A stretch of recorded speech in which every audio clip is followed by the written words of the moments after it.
امام النووی کے حساب سے وہ حدیث میں ماہر تھی اور اس کے پاس علم کا ذخیرہ تھا. ہمارے پاس مثال ہے سیدہ نفیسہ کی رضی اللہ عنہ، جو ابن حجر کہتے ہیں کہ انہوں نے امام شافعی کی تربیت کی، مطلب انہیں علم دیا، انہوں نے امام شافعی کو علم دیا. ہمارے پاس مثال ہے ام درداء کی، جو ابو درداء کی بیوی تھی رضی اللہ عنہ. امام بخاری کہتے ہیں اپنے صحیح بخاری میں کہ انہیں حدیث کا ماہر کہا گیا ہے.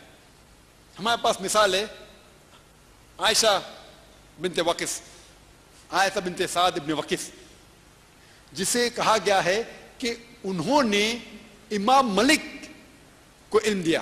امام ملک.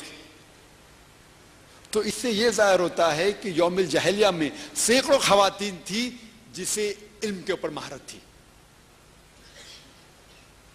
ٹائم کمی ہونے کی وجہ سے میں مختصر سے یہ کہوں گا کہ آئے ہم سمجھے کہ اسلام میں خواتین کے قانون حقوق کیا ہے. اسلام میں مرد اور عورت کے قانونی حقوق یکساں ہے.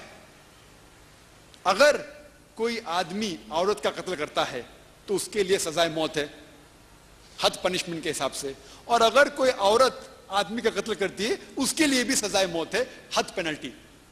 یہ قرآن مجید میں آتا ہے سورہ بقرہ میں سورہ نمبر 2 آیت نمبر 178 177، جسے کہتے ہیں قصاص. 179 حد پینلٹی. اور ہمارے پاس مثال ہے کہ محمد صلی اللہ علیہ وسلم کے دور میں ایک یہود ایک چھوٹی بچی کا قتل کرتا ہے، پتھر سے اس کا سر کچلا جاتا ہے.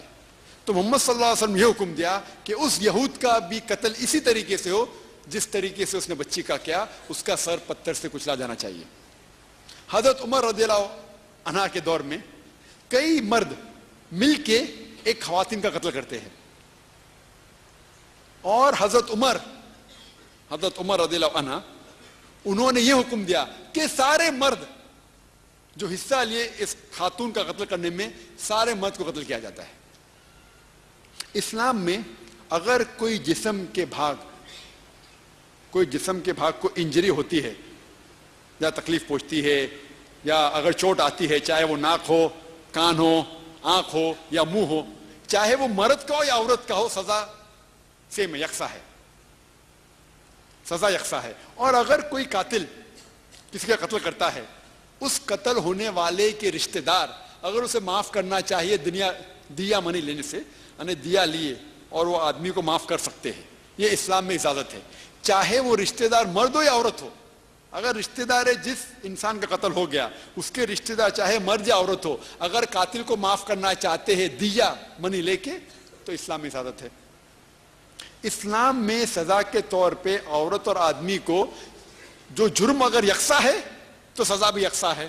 مثال کے طور پہ اللہ تعالیٰ فرماتے ہیں سورہ مائدہ میں سورہ نمبر 5 آیت نمبر 38 میں، اگر کوئی بھی شخص چوری کرتا ہے، چاہے وہ مرد ہو یا عورت ہو، چاہے چور ہو یا چورنی ہو، اس کے ہاتھ کاٹو. تو اگر کوئی شخص چوری کرتا ہے، مرد ہو یا عورت ہو، سزا یکساں ہے، ہاتھ کاٹنا. اللہ تعالیٰ فرماتے ہیں سورہ نور میں سورہ نمبر 24 میں آیت نمبر 2 میں، اگر کوئی زنا کرتا ہے، چاہے وہ عورت ہو یا مرد ہو، وہ زانی چاہے عورت یا مرد ہو، اس کے لیے سزا ہے 100 کوڑے. تو اگر کوئی زنا کرتا ہے تو سزا یکساں ہے، آدمی ہو یا مرد ہو، 100 کوڑے. اسلام میں خواتین کو وٹنس بننے کی اجازت ہے. وٹنس کو گواہی کی اجازت ہے. آج کی تاریخ میں کئی دیگر مذاہب ہیں جس میں خواتین کو، عورت کو گواہ بننے کی اجازت نہیں ہے. اور 1950 میں یہود لوگ اب تک سوچ رہے تھے کہ خاتون کو گواہ دینا چاہیے کہ نہیں، خواتین کو گواہی کا حق دینا چاہیے کہ نہیں. اسلام میں 1400 سال پہلے خواتین کو حقوق ہے کہ وہ گواہی دے سکتی. اور اللہ تعالیٰ فرماتے ہیں سورہ نور میں سورہ نمبر 24 میں آیت نمبر 6 میں، اگر کوئی شخص کوئی خاتون کے خلاف کچھ کہتا ہے، اس کی عزت کے خلاف کچھ کہتا ہے، اور اگر وہ ثبوت کے طور پہ 4 گواہ پیش نہیں کرتا ہے، تو اس کو 80 کوڑے مارو اور اس کے بعد اس کی گواہی کبھی بھی مت مانو.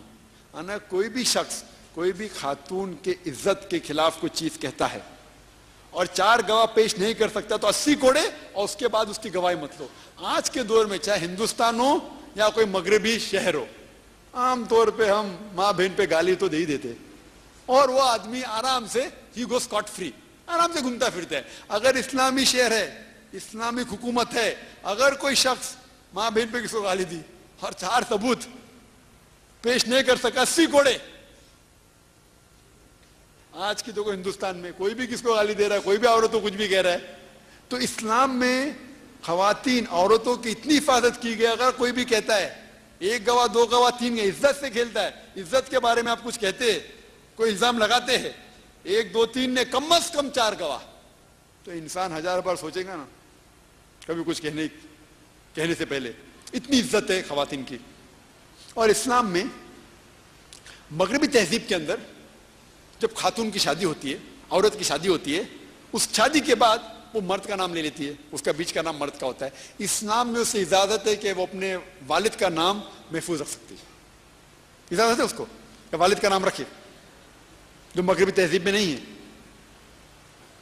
آئے ہم سمجھے اسلام میں خواتین کے سیاسی حقوق کیا ہے. وقت کم ہونے کی وجہ سے 1 2 مثال پیش کروں گا میں. اللہ تعالیٰ فرماتے سورہ توبہ میں سورہ نمبر 9 آیت نمبر 71 میں, والمومنین والمومنات بعضهم اولیاء بعض. اس کے معنی مومن مرد اور مومن عورت ایک دوسرے کا ساتھ دینا چاہیے, معاشری حالت میں نہیں بٹ سیاستی حالت میں بھی. اور اللہ تعالیٰ فرماتے سورہ ممتحنہ میں سورہ نمبر 60 آیت نمبر 12 میں کہ جب اللہ کے رسول کے پاس خواتین آتے ہیں بیعت لینے کے لیے, بیان دینے کے لیے, یہ عربی لفظ ہے بیان, وہ اپنے ماڈرن ووٹنگ سسٹم سے کافی سپیریئر ہے, کافی اونچا ہے. ماڈرن ووٹنگ سسٹم میں ہم چنتے ہیں کہ کون انسان حکومت کرنے کا ہیڈ بنے, ہیڈ آف اسٹیٹ, یا پریزیڈنٹ بنے یا پرائم منسٹر بنے. لیکن اسلام میں جب بیعت ہوتی ہے وہ خواتین نے صرف یہی نہیں کہا کہ سیاستی امیر ہے, بٹ محمد صلی اللہ علیہ وسلم کو اللہ کا پیغمبر بھی مانا.